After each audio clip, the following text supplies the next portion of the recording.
மகாபரிவாசரணம். கிருஷ்ண பகவான் சொன்ன உடனே அவருடைய ஆபரணங்கள் நமக்கு ஞாபகம் வரும். அழகழகான வஸ்திரங்கள். ஆனால் இந்த ஆபரணங்கள் சொல்லும் பொழுது சங்கு, சக்கரம், கதை, வில், வால் இதெல்லாம் கூட ஆபரணங்களாக இருக்கும் அப்படின்னு சொல்லுவாங்க. நல்லவர்களுக்கு, அவருடைய பக்தர்களுக்கு பார்க்கும் பொழுது அது ஆபரணங்களாக இருக்கும். ஆனால் யாரெல்லாம் தீயதை செய்கிறார்களோ, தீய செயல்கள் செய்கிறார்களோ அவர்களுக்கு எதிராக அது ஆயுதங்களாக மாறும் அப்படின்னு சொல்லுவாங்க. அது எப்படி, சங்கு எப்படி ஆயுதமாக மாறும் அப்படின்னு நமக்கு ஒரு சந்தேகம் வரும் இல்லையா? அழகாக பார்த்தோம் அப்படின்னா மகாபாரதத்தில் நம்ம எல்லாருக்கும் தெரிஞ்சது. அதாவது கௌரவர்களும் கிருஷ்ணனை நாடி செல்கிறார்கள்.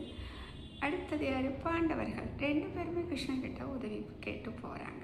சரியா? இப்போ என்ன ஆகுது அப்படின்னா, பாண்டவர்களுக்கு அவன் வரம் கொடுத்து விட்டான். நான் உங்கள் பக்கம் இருக்கிறேன், யுத்தத்திற்கு வருகிறேன் அப்படின்னு சொல்லிட்டு. இப்போ துரியோதனன் என்ன பண்ணுறான்? சரி கிருஷ்ணா, நீ போகிறது சரி, ஆனால் நீ அங்கே ஆயுதம் எடுக்கக்கூடாது அப்படின்னு சொல்கிறானா. சரி, நான் ஆயுதம் எடுக்கலை அப்படின்னு சொல்லி கிருஷ்ணர் சொல்லிடுறாரு. இப்போ அர்ஜுன் என்ன பண்ணுறாரு அப்படின்னா, நீ எனக்கு சாரதியாக வர வேண்டும் கிருஷ்ணா அப்படின்னு சொல்லிட்டு ஒரு ரெக்வஸ்ட் பண்ணுறாரு. கிருஷ்ணன் என்ன பண்ணுறாரு? சரின்னு சொல்லிடுறாரு. இங்கே சாரதியோட வேலை பார்த்தோம் அப்படின்னா, அங்கே தான் அந்த சங்கினுடைய மகத்துவம் நமக்கு தெரியும். சாரதிக்குத்தான் அந்த வெற்றி பெற்றவர்களுக்காக அன்றைய பொழுது ஆரம்பிப்பதற்காக யுத்தத்தை ஆரம்பிக்க முடிந்து விட்டது அப்படின்னு சொல்கிறதுக்கு எல்லாமே சங்கை ஊதக்கூடிய அந்த உரிமை இருக்கிறது.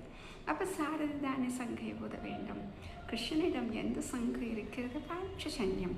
இந்த பாஞ்சஜன்யம் சங்கை ஊதினாலே யுத்தத்தில் அநேகம் பேர் மடிந்து போவார்களாம்.